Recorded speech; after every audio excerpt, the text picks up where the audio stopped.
Welcome back to our show Iqbal کا Pakistan.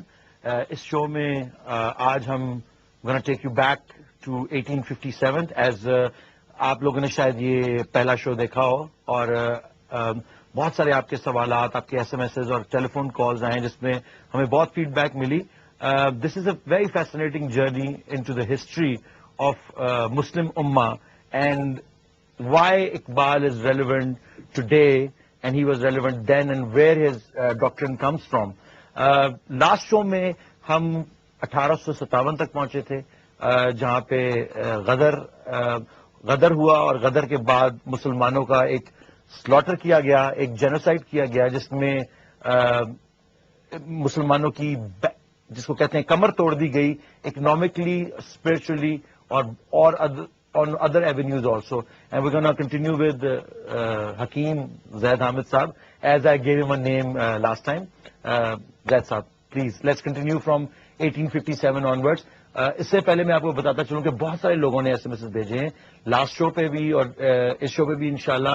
If people are watching they gonna ask you a lot more questions جو کہ voice of doubt ہے ایک طرح سے میں سمجھتا ہوں. بہت سارے لوگ کہتے ہیں کہ جی یہ کیوں نہیں, اب کیوں نہیں ریلیونٹ, یا یہ کیوں نہیں ہے, وہ کیوں نہیں. ہم I am trying to tell them کہ ہم انشاءاللہ ان سارے ٹاپکس کو ٹچ کریں گے اگلے 26 ایپیسوڈز میں.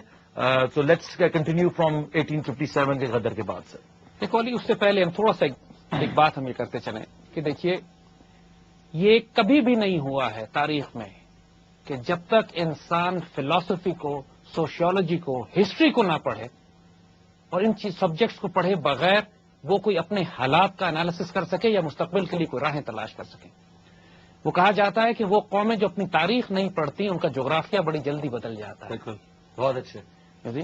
تو اپنی تاریخ پڑھے بغیر آپ جب تک اس کانٹیکسٹ کو نہیں سمجھیں گے, یہاں فضول بحث یہ کہ اقبال سے بڑے شاعر بھی تو موجود تھے اور اقبال سے اچھے شاعر تھے تو اقبال کو آپ اتنی اہمیت کیوں دیتے ہیں. دیکھیے یہ بات سمجھنے کی کوشش کیجیے گا کہ کئی سو سال کی مسلم تاریخ کے بعد اقبال جس ایرا میں پیدا ہوئے ہیں پچھلے 200 سال میں ان سے بڑا گریٹسٹ تھنکر اور فلاسفر مسلمان دنیا نے نہیں پیدا کیا. اور اس کا کانٹیکسٹ سمجھیے گا. اسی لیے اس کانٹیکسٹ کے لیے ہم اس ہسٹوریکل پرسپیکٹو میں جا رہے ہیں. ایک طرف ہم گلوبل پرسپیکٹو ہم نے لیا ہے ہاریزونٹلی اور ایک طرف ہم ہسٹوریکل پرسپیکٹو لے رہے ہیں ورٹیکلی, کہ آپ کو یہ معلوم ہو کہ پچھلے کئی سو سال سے دنیا کس طرح شیپ اپ ہو رہی تھی تاکہ وہ کنورج کرے اس نقطے پہ جہاں پہ اللہ تعالیٰ نے اقبال کو پیدا کیا. جب آپ کو پورے سرکمسٹانسز اور انوائرمنٹ کا اندازہ ہوتا ہے پھر آپ کو یہ معلوم ہوتا ہے کہ اس شخص کا کردار کیا تھا, اس کا رول کیا تھا, and what amazing role he played, جو کنٹمپرری کسی شاعر نے, کسی فلاسفر نے, کسی تھنکر نے, کسی لیڈر نے, کسی آئیڈیالوگ نے وہ رول پلے نہیں کیا جو اقبال کا تھا. اقبال جس سرکمسٹانسز میں آئے تو ہم جب 1857 تک پہنچے تو یہ انڈین انوائرمنٹ ہے. ہم نے پچھلے پروگرام میں وہ پوری تفصیل ڈسکس کی تھی کہ کس طرح ایسٹ انڈیا کمپنی سے بلڈ ہوتے ہوتے 1757 کی بیٹل آف پلاسی آتی ہے, 1799 میں ٹیپو سلطان شہید ہوتے ہیں اور 1857 میں وار آف انڈیپینڈنس ہوتی ہے اور اس کے درمیان میں کروڑوں مسلمان اور انسان انڈیا کے مارے جاتے ہیں برٹش ایسٹ انڈیا کمپنی کے ہاتھوں, کہ جب ان کی اکنامک انسلیومنٹ, ان کی ملٹری ایکسپلائٹیشن, وہ اور ایجوکیشنل جو سو کالڈ جس کو وہ ریفارم کہتے ہیں جس نے پوری تعلیم کا بیڑا غرق کر دیا پورے ہندوستان میں. اور یہ وہ انوائرمنٹ تھی کہ جب برٹش امپائر تو پھیل رہی تھی لیکن برٹش امپائر کے ساتھ ساتھ گلوبل اکنامک آرڈر بھی شفٹ ہو رہا تھا اور راس چائلڈ بینکنگ فیملی اپنے آپ کو مضبوط سے مضبوط تر کرتی چلی جا رہی تھی. دنیا میں گلوبل ورلڈ وار ہو رہی تھی, یعنی امپائرز آپس میں ٹکرا رہی تھی. فرینچ ایک طرف سے برٹش سے لڑ رہے تھے, ڈچ ایسٹ انڈیا کمپنی ایک طرف تھی, چائنیز ایک طرف تھے, رشین ایک طرف تھے. سینٹرل ایشیا میں گریٹ گیم ہو رہا تھا. یہ راس چائلڈ تو رشین کے خلاف, رشین زار کے خلاف تھے. انہوں نے ان کے خلاف 3 بغاوتیں کروائی جو کہ 2 ریولوشن جو ناکام ہوئے اور آخری بولشوک. یہ سارے ہسٹوریکل پرسپیکٹو کو آپس میں یہ انٹر لنکڈ ہے, انٹر کنیکٹڈ ہے, ان کو سمجھنا ضروری ہے. بالکل. اس کے بعد آپ آتے ہیں اس دور میں کہ ہم کیسے پاکستان بنا اور آج ہم کہاں کھڑے ہیں اور آج ہم نے کہاں جانا ہے. بیکاز جو اسٹریٹجیز اور ٹیکٹکس انہوں نے 16th, 17th, 18th اور 19th سینچری میں بلڈ کی تھی آج انہی کی یہ کنٹینیویشن آگے چلانا چاہتے ہیں. اور اقبال نے اس پورے کئی سو سال کے ہسٹوریکل گیم پلان کو ایکسپوز کر دیا تھا. And that's what make Iqbal the greatest of the thinkers and the most dangerous man for this system, threat for the new world order. یہ بات لوگ ریئلائز نہیں کرتے ہیں کہ اقبال نے جب اس وقت کہا تھا کہ یورپ کی رگے جہاں پنجہ یہود میں ہیں، یعنی یہودی جو ہے یورپ کو اپنے گلے سے پکڑے ہوئے ہیں، تو لوگوں کو یقین نہیں آتا بیکاز راس چائلڈ کا رول لوگوں کو نہیں معلوم تھا. جیسا کہ لوگ کہتے ہیں نا جی کہ ڈیموکریسی کا ایک جو ہے کہ دیکھیں جی دنیا کے اندر فرینچ ریولوشن ہوا اور فرینچ ریولوشن کی طرز کے اوپر بہت سارے اور ریولوشن جو کہ دنیا کو اس نے شیپ کیا. یہ لوگ اصل میں اس کا پیچھے پریٹیکس نہیں سمجھتے کہ فرینچ ریولوشن کے پیچھے میکسیملین کو یہ ایڈم وائز ہافٹ نے کس طرح ڈاکٹرن بھیجا اور کس طرح وہ، حالانکہ وہ پکڑا گیا، وہ ڈاکٹرن جو کتاب فارم میں تھا وہ پکڑا گیا تھا، اور اس کے بعد ان کو لے جا کے اور انہوں نے پورے بویرین گورنمنٹ نے پورے یورپین لیڈرز کو وہ بھیجا کہ یہ کچھ لوگ آئے ہیں ایک سیکرٹ سوسائٹی جو کہ آپ کے ساتھ یہ کرنے والے ہیں، اور رومن کیتھولک چرچ کو بھی بھیجا، لیکن انہوں نے کہا کہ ہمیں کوئی ہاتھ نہیں لگا سکتا، ہم ان کو دیکھ لیں گے. اس کے فوراً 4 سال کے بعد فرینچ ریولوشن کامیاب ہو گیا. تو آپ ذرا اس کے بھی بتائیں نا کہ ان کے ان سب ریولوشن کے پیچھے ان کا ہاتھ. وہ ہم اس پہ آئیں گے کہ جب ہم protocols of the learned elders of Zion کی بات کریں، کیونکہ اب ہم 1860 کے پیریڈ کے آس پاس آئے. جی یہ وہ پیریڈ ہے کہ جب مسلمانوں کو بری طرح کرش کر کے، جب مسلمانوں کو دیکھیے سب سے بڑا لاس، سب سے بڑا نقصان جو 1857 کے وار آف انڈیپینڈنس کے بعد مسلمانوں کو ہوا وہ یہ کہ جو پڑھے لکھے مسلمان تھے، مسلمان اشرافیہ، دی ایجوکیٹڈ مسلم ایلیٹ، جو 1000 سال کے مسلمان تاریخ کی تہذیب کی ریپرزینٹیٹو تھی، امین تھی، اس کو انگریزوں نے بری طرح سلاٹر کر دیا. کیونکہ یہی وہ شریف پڑھے لکھے عمرا تھے، ہمارے نواب تھے، ہمارے ایجوکیٹڈ کلاس تھی، جنہوں نے بادشاہ کا ساتھ دیا تھا انگریزوں کے خلاف اس وار آف انڈیپینڈنس میں، ہمیں سپورٹ کیا تھا. انگریزوں نے ان سے شدید انتقام لیا. آپ سوچئے 1000 سال اگر مسلمان انڈیا پر حکومت کرتے رہے اور 1857 کے بعد حال یہ ہو کہ مغل امپائر کے آخری بادشاہ کو برما ایگزائل کر دیا جائے اور تمام مسلمان اشرافیہ مار دی جائے یا اس سے زمینیں لے لی جائیں، جاگیریں لے لی جائیں، جائیدادیں لے لی جائیں، اکنامک کنٹرول لے لیا جائے اور ان کو لٹرلی ذلیل رسوا کر دیا جائے اور ان کی ساری جاگیریں، جائیدادیں اور زمینیں ہندوؤں اور سکھوں میں تقسیم کر دی جائیں یا ان مسلمان غداروں میں دے دی جائیں جنہوں نے انگریزوں کا ساتھ دیا تھا. Divide and rule. آج بھی ہمارے ملک میں بہت بڑی تعداد میں ایسے وڈیرے، سیٹھ، نواب، جاگیردار موجود ہیں جن کے باپ دادا نے مسلمانوں کے خلاف غداریاں کر کے انگریزوں سے جاگیریں حاصل کی تھی. بہت بڑی تعداد میں ایسے وڈیرے، سیٹھ، نواب، جاگیردار موجود ہیں جن کے باپ دادا نے مسلمانوں کے خلاف غداریاں کر کے انگریزوں سے جاگیریں حاصل کی تھی. اور آج وہ ہمارے ہم پہ حکومت کرتے ہیں، ہم پہ حکومت کر کے. تو میرے خیال سے ڈیل ہی یہی تھی، ان کے ساتھ ڈیل ہی یہی تھی کہ تم اب 100 200 300 سال تم حکومت کرو گے اگر تم ہمارا ساتھ دو گے تو you will be in the power. Given properties and lands. جو فریڈم فائٹرز تھے ان کو تو ہزاروں کی تعداد میں توپوں سے باندھ کے اڑایا گیا. توپ کے آگے ایک فیورٹ انگریزوں کا ایک کلنگ پروسیس تھا یہ کہ سب توپ کے آگے باندھ کے توپ کے آگے باندھ کے بارود سے اڑا دیتے تھے. ناؤ اس پروسیس میں دیٹ فار دا ٹائم کہ جب 1870 60 وغیرہ کے اس آس پاس میں کچھ مسلمان اٹھے جنہوں نے کوشش یہ کی کہ انگریزوں کو یہ یقین کرایا جائے کہ صاحب مسلمان آپ کے دشمن نہیں ہیں، اب مسلمان کوآپریٹ کرنا چاہتے ہیں، ایک پریگمیٹک انوائرمنٹ ہے، حکومت چلی گئی ان کے ہاتھ سے، اب مسلمانوں کو آپ تباہ کرنا بند کر دیں اور مسلمانوں کو بھی اپنے ایکول سبجیکٹ کے طور پہ ٹریٹ کریں. یہ 1860 60 70 جب سر سید احمد خان کی موومنٹ شروع ہوتی ہے، کیونکہ سر سید احمد خان بنیادی طور پر ان سے غلطیاں ضرور ہوئی ہیں جہاں تک انہوں نے اتنا اپولوجیٹک رویہ اختیار کیا کئی چیزوں میں انگریزوں کو جسٹیفائی کرانے کے لیے کہ مسلمان اس بغاوت میں شامل نہیں تھے، لیکن وہ بنیادی طور پر نیک نیت آدمی تھے. کوئی انسان پرفیکٹ نہیں ہوتا نہیں، لیکن اس سچویشن کو بھی لیکن اس سچویشن کو دیکھیں. ہاں بالکل، یہ وہ سچویشن تھی کہ جس میں مسلمانوں کی زبان کاٹ دی گئی تھی، ان کے سر کاٹ دیے گئے تھے، ان کو کرش کر دیا گیا تھا. مگر سر سید کا یہ ایٹیٹیوڈ اس زمانے کے اسکالرس کو، علماء کو بالکل پسند نہیں آیا. ان کے خلاف فتوے دیے گئے، شدید مزاحمت ان کے خلاف دیوبندی اور دوسرے مختلف اسکالرز نے اپنے آپ کو بچانے کے لیے مختلف مدرسے بنائے. ان کی بھی نیتیں ٹھیک تھیں، they wanted to save the Muslim identity.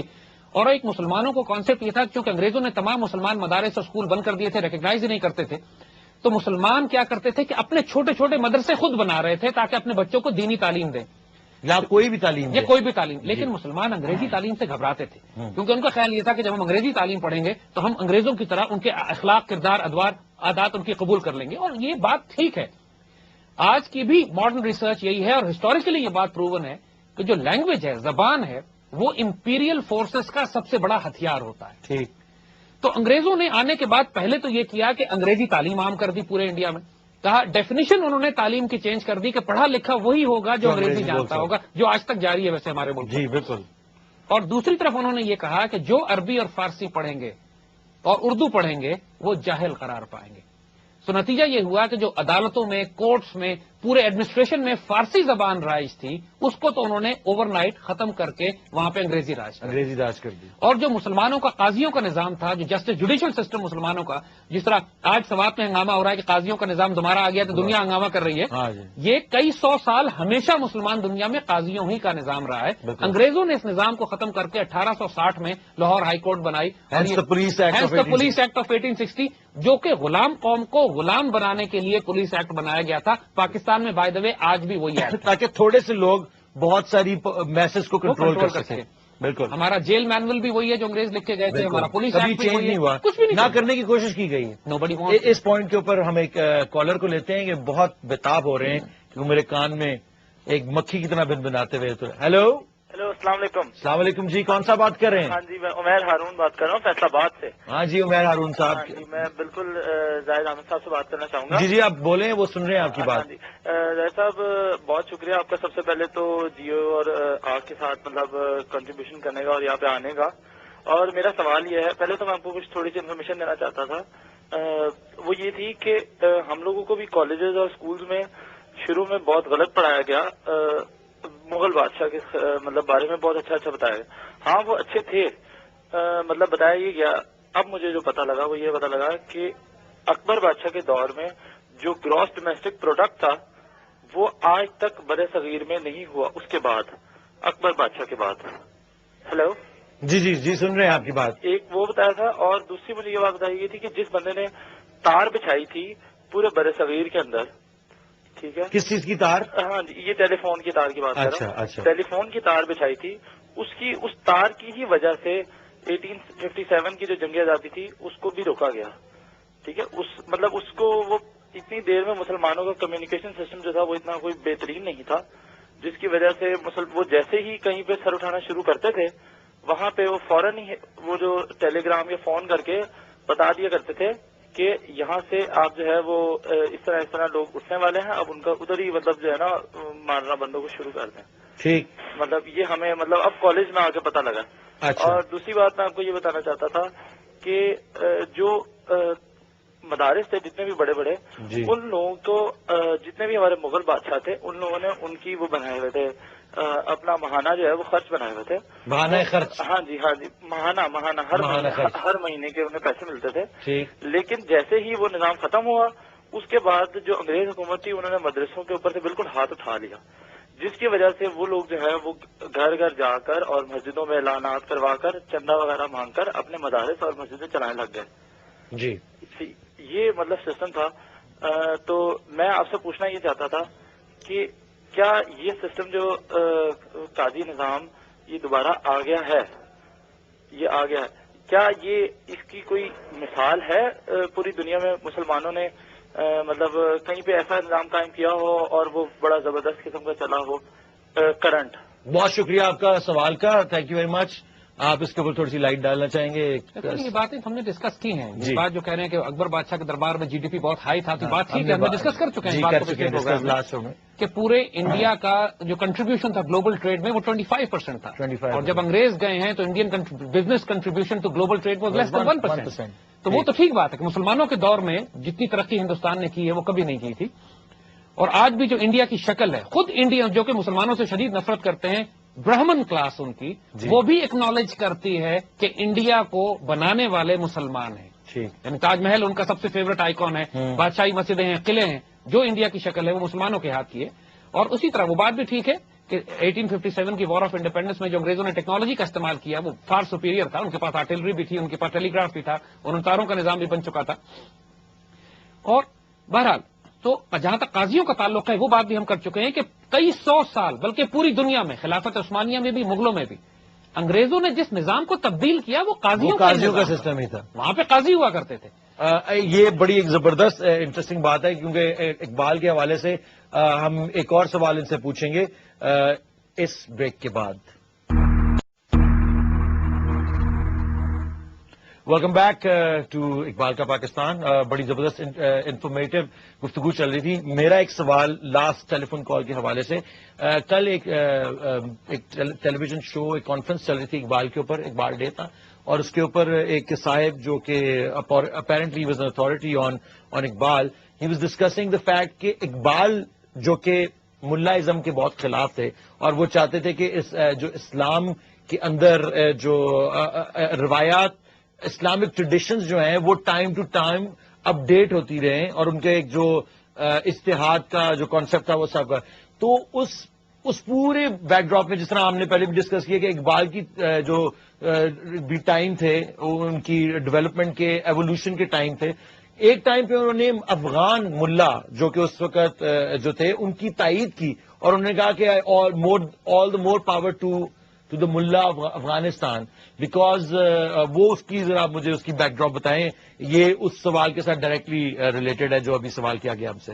دیکھیے ایک بات سمجھنے کی کوشش کیجیے گا کہ اقبال نے اپنی پوئٹری جس دور میں کی ہے, اگر آپ اس کا ہسٹوریکل گلوبل پرسپیکٹو دیکھیے تو پہلی جنگ عظیم کے بعد جب خلافت عثمانیہ ٹوٹی اور پوری مسلم دنیا, چاہے انڈیا ہو یا خلافت عثمانیہ کے تمام صوبے ہوں, انگریزوں کے دشمنوں کے امپیریل سے غلام بن چکے. بالکل, اور ان کو کہنا شروع کر دیا تھا کفریہ, کیا نام, اور دارالکفر. اس کا نام ڈالا. پریکٹیکلی مسلمان ممالک تو دارالکفر بن گئے تھے, یعنی مسلمانوں میں کرائسس بن گیا تھا کہ جب مسلمان حکومت تبدیل ہو کے کافر حکومت بن جائے تو کیا وہ جمعہ پڑھا جا سکتا ہے, نماز ہو سکتی ہے, عیدیں پڑھی جا سکتی ہیں, یعنی what laws will we follow.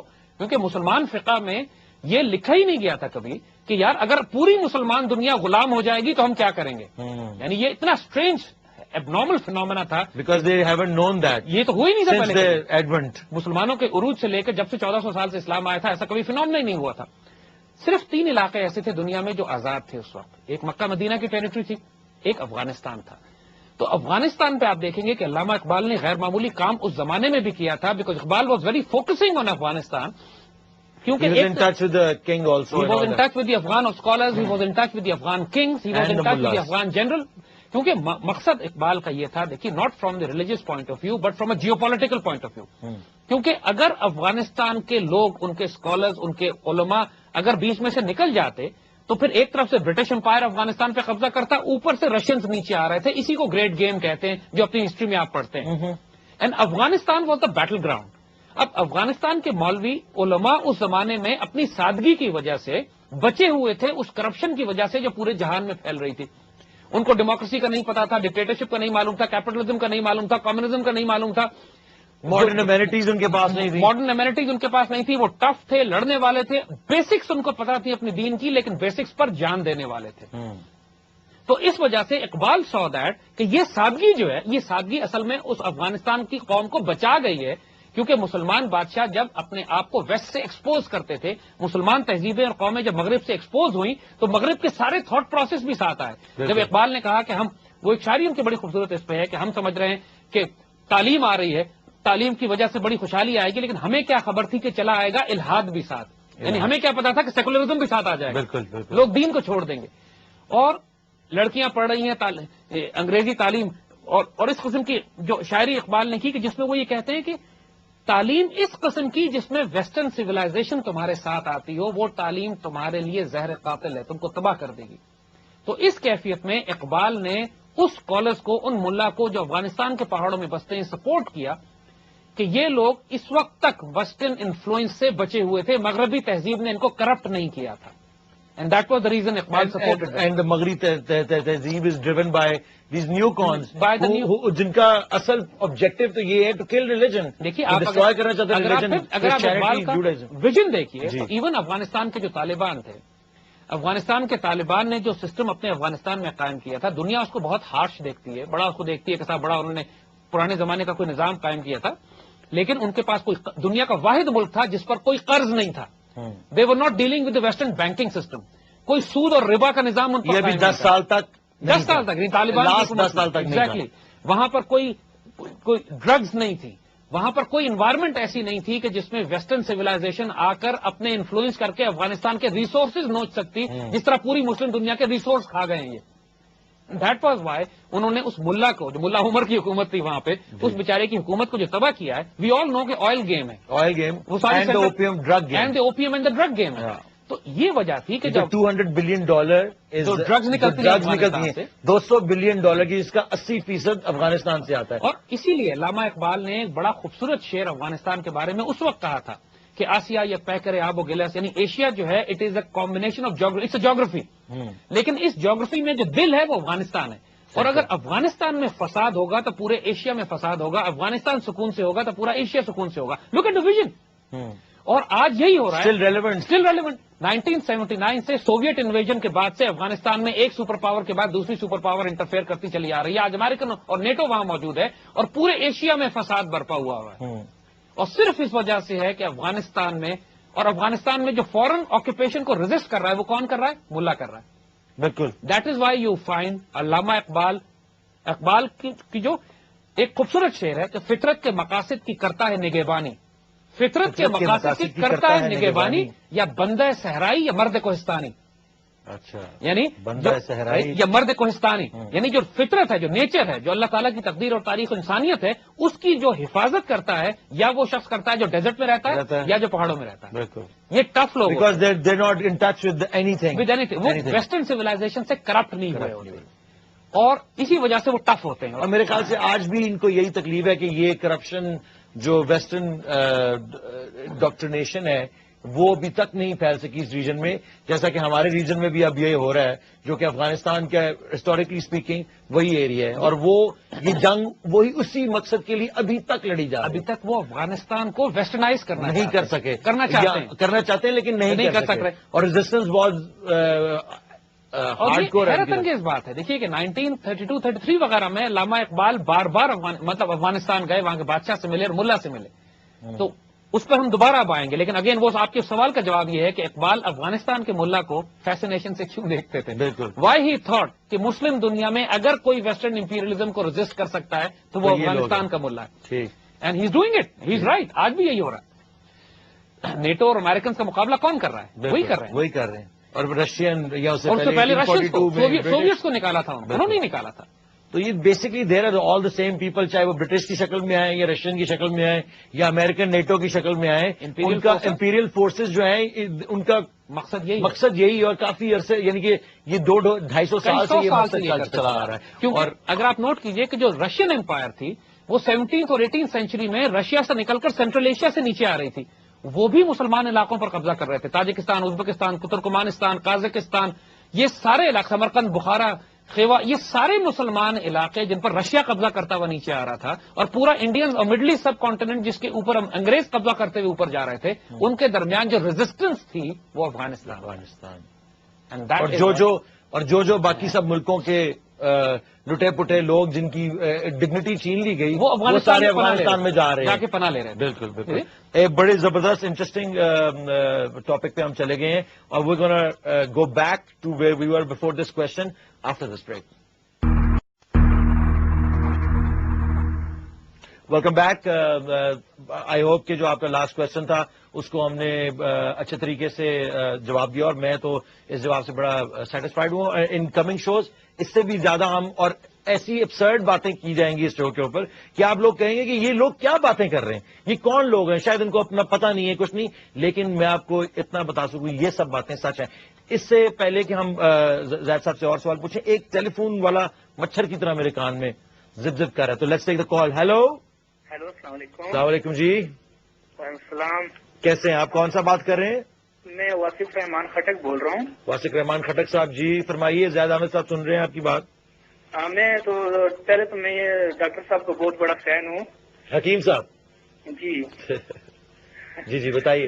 Doctor صاحب کا بہت بڑا فین ہوں. ڈاکٹر صاحب سے یہ پوچھنا چاہتا تھا کہ جو مسلمان کی جو نیو جنریشن ہے اس کے بارے میں آپ کیا ایڈوائز کرتے ہیں؟ قرآن کو چھوڑ دیں یا پھر قرآن کے جو ہم نے چھوڑ دیا، مطلب ہم نے قرآن کو چھوڑ دیا، مغرب نے اس کو اپنا لیا اور وہ ترقی کر رہے ہیں قرآن کو اپنا کر. پاکستانی جو نیو جنریشن ہے اس نے قرآن کو چھوڑ دیا ہے. بہت شکریہ آپ کا خٹک صاحب. یہ بڑا جلتا ہوا ایک سوال ہے ایک طرح سے. ہم نے جو اقبال کا یہ پروگرام شروع کیا ہے اس کا مقصد یہی ہے کہ اقبال کی ڈاکٹرن میں آپ کو یہی پیغام دیں کہ آپ کو الٹیمیٹلی قرآن میں ڈوبنا ہے جا کے. دیکھیے مولانا جلال الدین رومی کا جو کلام ہے مثنوی ہے مولانا روم، اس کے بارے میں کہا جاتا ہے ہست قرآن در زبان پہلوی. قرآن ہے یہ فارسی زبان کا جی، یعنی مولانا مثنوی کی جلال الدین رومی کی جو مثنوی ہے it's an interpretation of the wisdom of Quran. Okay but not a literal translation. Literally not. مقصد یہ کہ قرآن کا ایسنس ہے اس میں، جو قرآن کا میسج ہے، اس کا پیغام توحید، قوت، جرت، دلیری اور رسالت آخرت، وہ تمام پیغامات وزڈم آف قرآن اس میں. اسی طرح کلام اقبال جو ہے وہ بھی ہم اس کو کہیں گے کہ یہ ہست قرآن در زبان اردو زبان میں یہ قرآن کی ایک ایسی انٹرپریٹیشن ہے، ایسی تفسیر ہے یہ. اور الٹیمیٹلی اس کا مقصد ہی یہی ہے کہ آپ اوریجنلی قرآن کو جا کر براہ راست پڑھیں عربی میں، جس کو تیرے وجود پہ نہ ہو جب تک نزول کتاب، اقبال نے جیسے کہا ہے، نہ گرہ کشا ہے راضی نہ صاحب کشاف. اقبال کے والد نے اقبال سے کہا تھا کہ تم قرآن اس طرح پڑھا کرو جیسے قرآن تم پہ نازل ہو رہا ہے، جس پر اقبال نے یہ شعر خوبصورت کہا تھا کہ جب تک تیرے وجود پہ نہ ہو نزول کتاب، جب تک تو نازل نہ ہو رہا ہو قرآن تمہارے اوپر، جو مرضی تم کر لو، جو مرضی تفسیر تم پڑھ لو، جو مرضی روایتیں تم پڑھ لو، ہسٹری تم پڑھ لو، قرآن تمہیں نہیں سمجھ میں آئے گا. قرآن اس طرح پڑھو جیسے تم پہ نازل ہو رہا.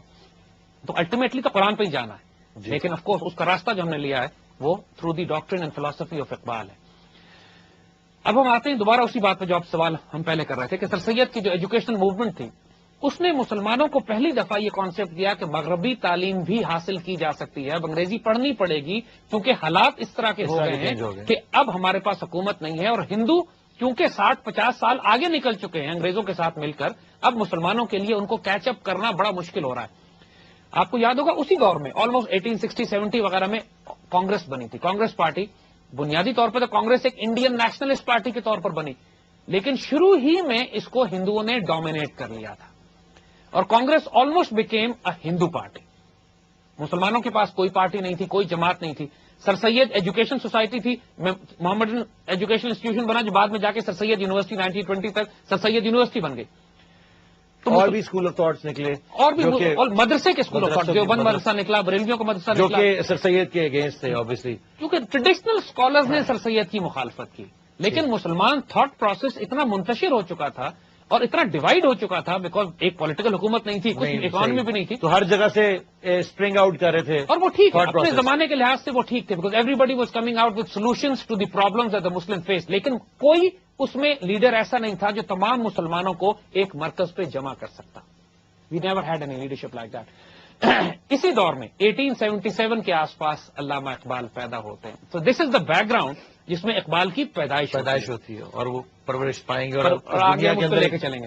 لیکن اب تھوڑا سا اگر ریجن میں جائیں تو that is also the period کہ جس کے اندر خلافت عثمانیہ چاروں طرف سے کمزور ہوتی چلی جا رہی تھی، اور مسلمان علاقوں کے اوپر جو آرمینیا اور سینٹرل ایشیا میں خلافت عثمانیہ کے علاقے تھے اس پہ روس قبضہ کرتا چلا آ رہا تھا. جو چیچینیا اور داغستان کے علاقے تھے وہاں پر امام شامل کی ریزسٹنس تقریباً دم توڑ رہی تھی، اور امام شامل کے ان علاقوں پر شکست ہونے کے بعد روس جو تھا وہ سینٹرل ایشیا سے نیچا ہوتا ہوا داغستان اور چیچینیا کے علاقوں سے نیچا ہوتا ہوا ترکی کے بارڈر تک آ گیا تھا. خلافت عثمانیہ کے بارڈر تک پہنچ گئے تھے، اور ترکی اتنا کمزور ہو گیا تھا کہ اس وقت یورپ میں اس کو سک مین آف یورپ کہا جاتا. اور ترکی اتنا کمزور ہو گیا تھا کہ اس وقت یورپ میں اس کو سک مین آف یورپ کہا جاتا تھا. یعنی ایک جو قرضہ لے کے اس کے بعد قرضے بھی لے کے گزارا کر رہا تھا، ٹیریٹری لوز ہو رہی تھی ان کی، تعلیم کا معیار کم تھا، جو اس کے باوجود خلافت عثمانیہ کا جلال اتنا تھا کہ امیجن کیجئے کہ ایک دفعہ انگلینڈ اور فرانس میں اس زمانے میں کوئی ڈرامے بنے جس طرح سلمان رشدی ٹائپ رائٹرز تھے، یا ڈچ موویز وغیرہ بنی ہیں اسلام کے خلاف کیریکیچرز بنے. اس زمانے میں برٹش اور فرینچ کیپٹلز میں، پیرس میں اور لنڈن میں حضور صلی اللہ علیہ وسلم کی شان کے خلاف انہوں نے کوئی ڈرامہ بنانے کی کوشش کی.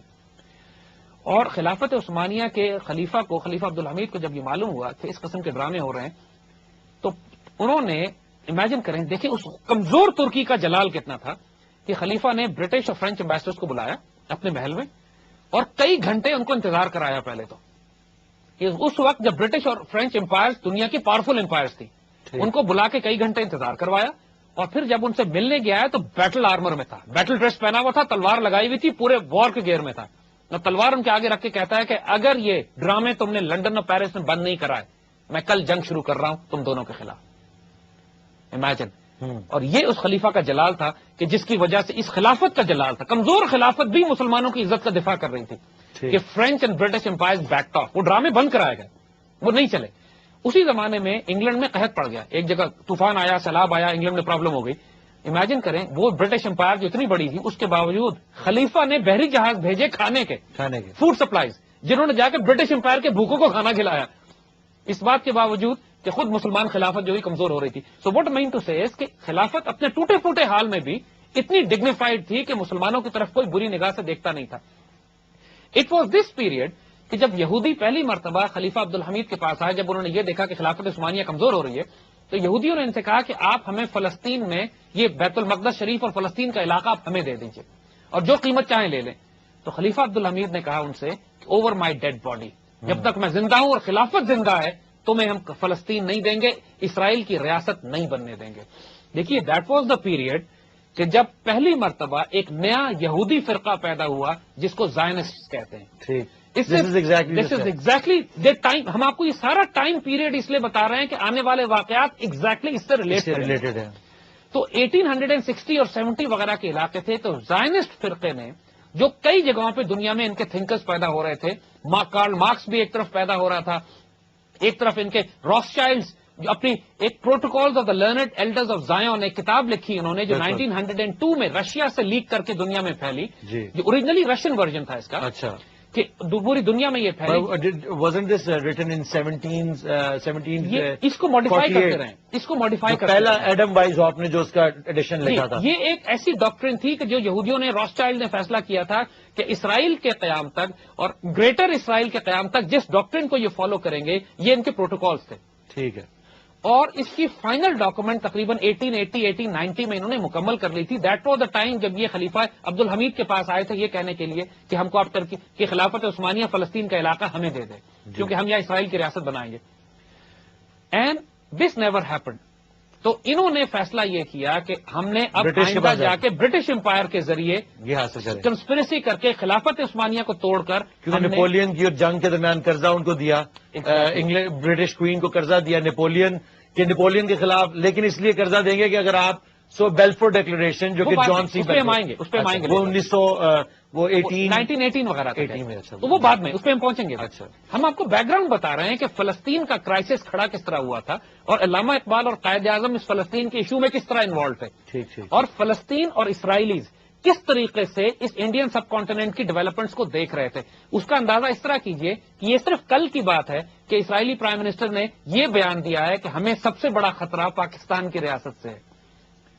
اور اس کے بیک گراؤنڈ، اس کی ہسٹری 1948 میں پاکستان کی کریشن پہ جاتی ہے جب ڈیوڈ بن گوریان نے پاکستان بننے کے بعد کہا تھا کہ اب اسرائیل کے لیے سب سے بڑا خطرہ پیدا ہو گیا ہے کہ عربوں سے میں خطرہ نہیں ہے، ترکوں سے میں خطرہ نہیں ہے، ہمیں خطرہ پاکستانیوں سے، کیونکہ پاکستان از دی اونلی آئیڈیولوجیکل اسٹیٹ جو اسرائیل کو آگے جا کے تھریٹ کرے گی. اور یہ وہ ہم بیک گراؤنڈ اس لیے بتا رہے ہیں کہ it was in this period when یہودی زائنسٹ روتھشائلڈز انہوں نے یہ ڈیسائیڈ کیا کہ ہم دنیا میں ایک نیا ورلڈ آرڈر قائم کریں گے جس کے نتیجے میں خلافت عثمانیہ کو توڑ کر اسرائیل کی ریاست بنائی جائے گی اور وہ ریاست آئندہ گریٹر اسرائیل کے لیے ایک راستہ ہموار کرے گی آگے جانے کے لیے. یہ دنیا میں یہ موومنٹ ہو رہی تھی. اس موومنٹ میں علامہ اقبال 1877 میں پیدا ہوتے ہیں اور پہلی مرتبہ ان کا جو تعلیم کا جو پورا بیک گراؤنڈ ہے، ان کے والد ایک درویش، ایک ولی اللہ، ایک نیک بزرگ، ساری تعلیم اقبال کی شروع میں اپنے گھر میں ہوتی ہے. ٹھیک. And his father was a very spiritual man, a great mystic, ایک غیر معمولی وجود جن کا ایک اسپرچل ڈائمینشن میں بہت گہرا رول تھا. سیالکوٹ کے فیملی دیور کشمیریز بیسکلی. جی. اور علامہ اقبال نے تمام بڑی بڑی مسٹیکل ڈائمینشنز اپنے والد سے سیکھی شروع میں. یعنی اپنی آنکھ کھولتے ہی ان کے گھر کے اندر ہی ایک ایسا مسٹیریس ماحول تھا کہ جس میں اسپرچل ڈائمینشن، دین کی ظاہری فارم بھی اور دین کی اسپرچل فارم بھی، یہ دونوں اقبال کے اندر اچھی طرح گھر سے ملی. اور ان کی تربیت اتنی حیرت انگیز ماحول میں ہوئی کہ علامہ اقبال کی والدہ نے ایک مرتبہ اقبال کو اپنے دودھ پلانا بند کر دیا کہ ان کو یہ شک ہو گیا کہ ان کے والد کا رزق حرام ہے.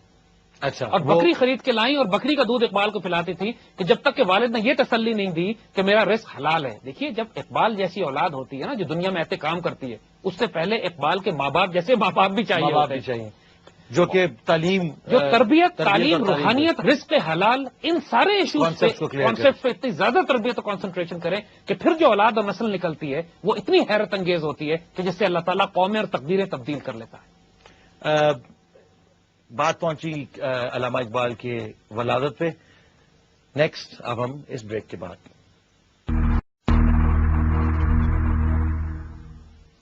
ویلکم بیک ٹو اقبال کا پاکستان. بات پہنچی اقبال کی ولادت پہ، تو لیٹس ٹیک اٹ فرام دیر.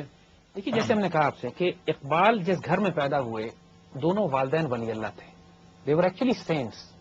اتنے نیک درویش لوگ, and they had a very strong spiritual content in them also. اور یہ اقبال کے وجود میں بچپن ہی سے ڈال دیا گیا کہ دین بغیر روحانی کانسیپٹ کے مکمل نہیں ہوگا. مگر اقبال کی بنیادی دینی تعلیم کے بعد انہوں نے تعلیم انگریزی نظام ہی میں حاصل کی, یعنی اس کے بعد اپنی میٹرک کی تعلیم حاصل کی, میٹرک کے بعد گورنمنٹ کالج لاہور میں گئے, جو کہ انگریزوں کا تھا, پورا انگریزوں کا سسٹم قائم ہو چکا تھا. مسلمان اب اس جدید تعلیم کو حاصل کرتے تھے اپنے دور کے مطابق, لیکن چونکہ گھر سے دینی تعلیم مضبوط ہو چکی تھی, لہذا یہ بات کہ مغرب سے متاثر ہو کر مغربی ہو جائیں گے, خطرات تو تھے, کیونکہ بہت بڑی تعداد میں مسلمان نوجوان جو انگریزی تعلیم حاصل کرتے تھے اس کے بعد یورپ اور ولایت جایا کرتے تھے, وہ پھر یورپین ہی ہو کے رہ جایا کرتے تھے, جو کہ اب تک ہو رہا ہے. وہ سلسلہ تب سے چلا اور اب تک چلے آ رہا ہے کہ لوگ لاکھوں ڈالر اپنے بچوں کو پڑھانے کے لیے بھیجتے ہیں. ان کی ایجوکیشن جو کہ اس زمانے میں جو کالج کی ایجوکیشن تھی اس کے اندر ظاہر ہے کہ جب لینگویج انگریزی زبان کی تعلیم میڈیم تھا, اور یہ ایک فیکٹ ہے کہ جب آپ برٹش اور انگریز لٹریچر پڑھاتے ہیں تو ان کے ساتھ ان کی ویلیوز بھی آتی ہیں. یہ انوسنٹ نہیں ہے انگریزی سیکھنا. ایک کانسیپٹ جو آج بلڈ ہو رہا ہے کہ ہم کو انگریزی اگر پڑھانی چاہیے تو انگریزی میں وہ لٹریچر پڑھانا چاہیے جو ہمارا لٹریچر انگریزی میں ٹرانسلیٹ ہوا ہے, ٹھیک, تاکہ ویلیوز اور موریلٹی بھی ہماری آئے. ہوتا یہ ہے کہ جب آپ شیکسپیئر کو, ڈکنس کو اور ان تمام لوگوں کو پڑھتے ہو کہ جو انگریزی تہذیب اور معاشرے کو ریپرزینٹ کرتی ہیں, تو ان کی ویلیوز سے آپ متاثر ہونا شروع ہو جاتے ہو. Language is the most powerful tool of imperialism. تو یہ کانسیپٹ, یہ پرابلم اس زمانے میں تھی. جبھی تو اکبر الآبادی نے وہ شعر کہا تھا کہ ہم ان کتابوں کو قابل ضبطی سمجھتے ہیں جنہیں پڑھ کر بچے باپ کو خپتی سمجھتے ہیں. ٹھیک ٹھیک ٹھیک, جی, جس کو پڑھ کے بچے باپ کو خپتی سمجھتے ہیں. اور ہوتا یہی تھا کہ انگریزی پڑھنے کے بعد وہاں ساتھ ساتھ سوشلزم کے کانسیپٹ آ رہے تھے, ڈیموکریسی کے کانسیپٹ ڈالے جا رہے تھے. یہ بتایا جا رہا تھا کہ آزادی نسواں کے نام پر عورتوں کو جناب کھل کے مردوں کے ساتھ مل کر کام کرنا چاہیے. بچے پیدا کرنا, فیملیز تو کوئی ایشو ہی نہیں ہے, وہ تو پرانے زمانے کی باتیں ہو گئی. اب تو آدھی آبادی کو مل کر کام کرنا چاہیے. یہ کانسیپٹ لیے جا رہے تھے کہ جناب کیپٹلزم کے مقابلے میں کمیونزم, سوشلزم, اور یہ وہ آئیڈیاز ہیں جو نئے دور کے آئیڈیاز ہیں. حالانکہ کمیونزم اور کیپٹلزم دونوں کے پیچھے وہی راستہ ہے, لوگ وہی جو فنڈ کر رہے ہیں, دونوں طرف فنڈنگ کر رہے ہیں. بالکل بالکل. بیکاز فریڈرک, ایون نازیزم جو تھا وہ فریڈرک نیشی سے آتا ہے, اور وہ اس کے بھی سپورٹر, یا کیا آپ اس کو لفظ یوز کریں گے, کہ جو بنانے والے کارل مارکس یا جو کیپٹلزم کا ڈاکٹرن لانے والے بھی وہی لوگ تھے. سارے یہودی تھے, اور جو ہیں کریٹ ان لوگوں نے کیے ہوئے.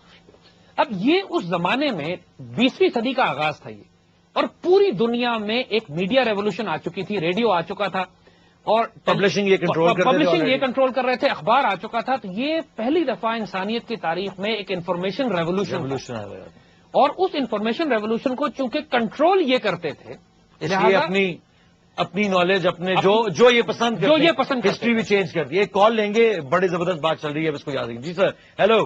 ہاں جی, السلام علیکم. السلام علیکم جی, کون صاحب بول رہے ہیں؟ میرا نام حیدر ہے جی, لاہور سے بات کر رہا ہوں. جی حیدر صاحب, کیسے ہیں آپ؟ الحمدللہ. میں نے جی آپ سے ایک بات کرنی ہے, تھوڑی سی ٹاپک سے شاید ہٹ گیا, تھوڑی سی. جی جی. پوائنٹ یہ ہے, میں یہ کہنا چاہتا ہوں کہ دیکھیں, ہم جب اپنی ہسٹری کی بات کرتے ہیں, خاص طور پہ مسلمس کی, تو وہ ہسٹری اسلام کی تو ہے نہیں, وہ مسلم رولرز کی ہے.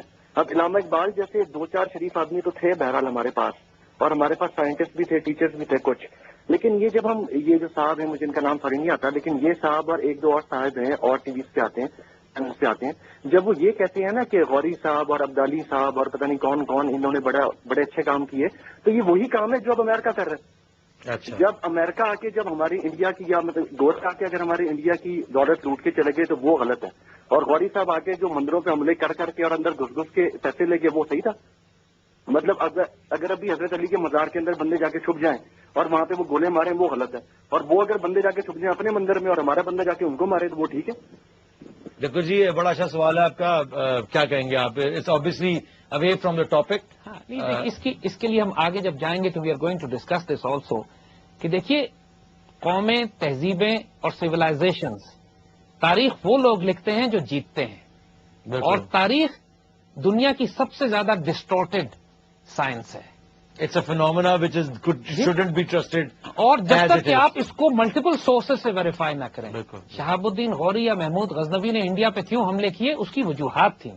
ایک ہندو راجے مہاراجے جو اس طرح بسا کرتے تھے, وہ مسلمان ریاست سے چھیڑ چھاڑ کیا کرتے تھے, حملے کیا کرتے تھے, تنگ کیا کرتے تھے, سپلائیز روکا کرتے تھے. اس کی پوری ہسٹری ہے, اور یہ انڈین اور ہندو پروپیگنڈا ہے کہ شہاب الدین غوری اور محمود غزنوی گنڈے تھے, لٹیرے تھے, اور لوٹنے کے لیے آئے تھے اس علاقے میں.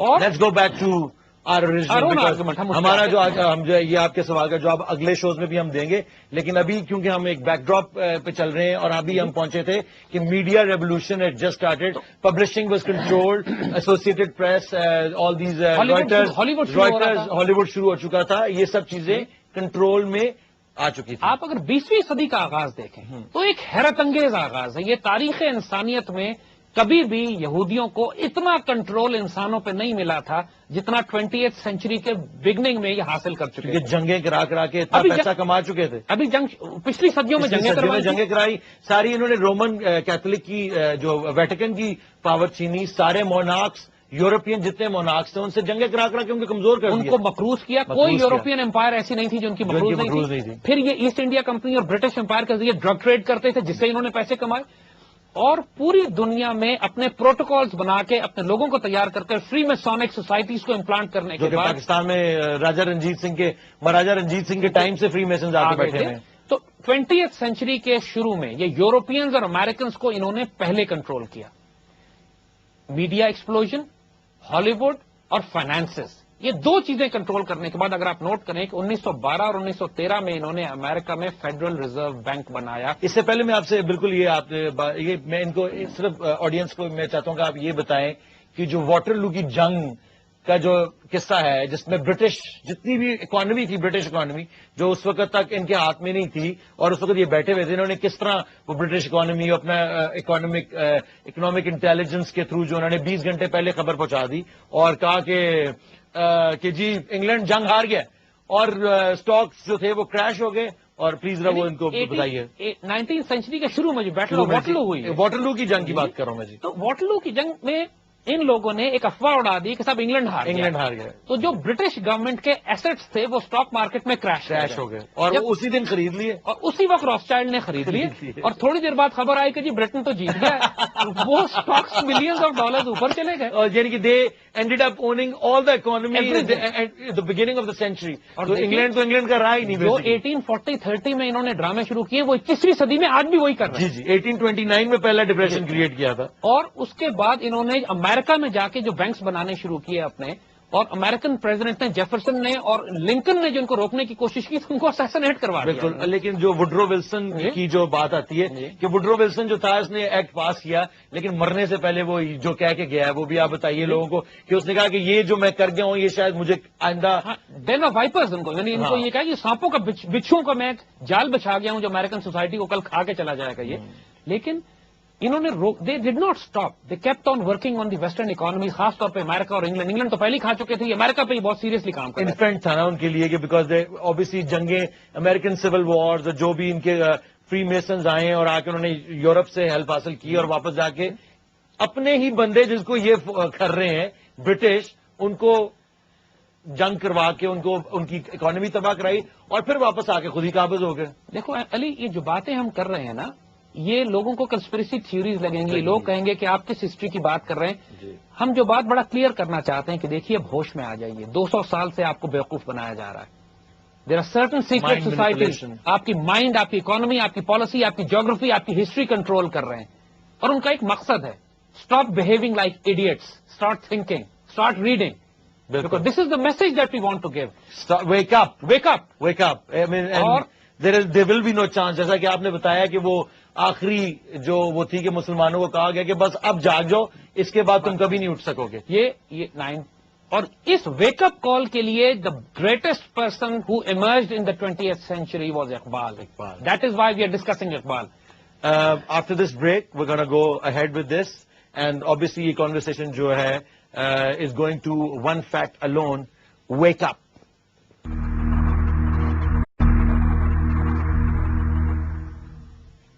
Welcome back. The conversation is obviously میں لاسٹ شو میں بھی یہی بات کہی تھی میں نے کہ اتنی ابسرڈ باتیں یا یہ انفارمیشن شاید آپ لوگوں کو اتنی ابسرڈ لگ رہی ہو کہ آپ کہیں گے یہ لوگ واقعی خپتی ہو چکے ہیں. یعنی کہ میں تو ویسے ہی پہلے سے بدنام ہوں لیکن یہ انفارمیشن ہسٹوریکلی یہ فیکچوئل انفارمیشن ہے جو ہم آپ تک پہنچا رہے ہیں، یہ کوئی سنی سنائی بات نہیں ہے.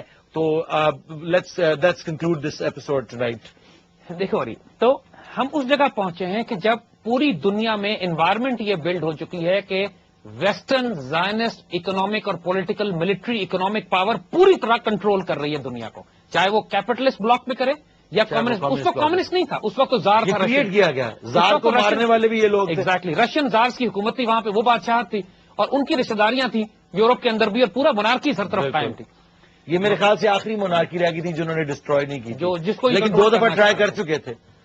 تو 1906 میں، اب ہم انڈیا واپس آتے ہیں، 1906 میں پہلی دفعہ تھوڑا سا مسلم پولیٹیکل تھاٹ پروسیس ریوائیو ہوتا ہے اور مسلم لیگ نام کی ایک جماعت بنتی ہے کہ جو آئندہ آگے آنے والے دور میں مسلمانوں کا وہ پلیٹ فارم بنتی ہے جس کی بنیاد پر پاکستان اور قائد اعظم جس پرومیننٹ ہوتے ہیں، قائد اعظم اس کی قیادت سنبھالتے ہیں اور پاکستان بنتا ہے. مگر قائد اعظم اسی دور میں آپ دیکھیے گا کہ almost this was the period جب علامہ اقبال پیدا ہوتے ہیں، ان کے آگے پیچھے قائد اعظم کی پیدائش بھی ہوتی ہے.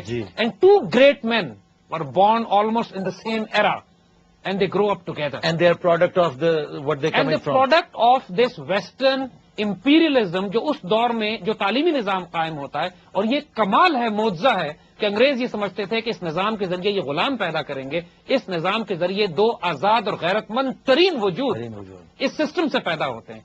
اور جنہوں نے اپنے جو علامہ اقبال اور قائد اعظم ایک دوسرے کو جانتے نہیں ہیں، الگ الگ یہ اپنی تربیت حاصل کر رہے ہیں، الگ الگ یہ آگے اٹھ رہے ہیں. قائد اعظم بھی اپنی تعلیم حاصل کرنے کے لیے انگلینڈ جاتے ہیں، علامہ اقبال بھی اپنی تعلیم حاصل کرنے کے لیے 1906 میں انگلینڈ جاتے ہیں.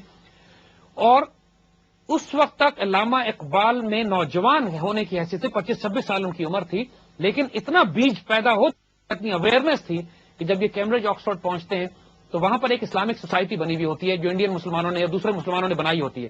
یہ فوراً جاتا ہی اس سوسائٹی کا نام تبدیل کر کے پین اسلامک سوسائٹی کر دیتے ہیں. Pan Islamic society. This is a massive change. اگر آپ اس کو نوٹ کریں تو کہ اقبال میں یہ کانسیپٹ کہ ہم صرف مسلمانوں کی بات نہیں کر رہے ہیں، ایک جگہ کے خطے کے مسلمانوں کی بات نہیں کر رہے ہیں، ہم پوری امت کی بات کر رہے ہیں. Islamic society was change to pan Islamic society.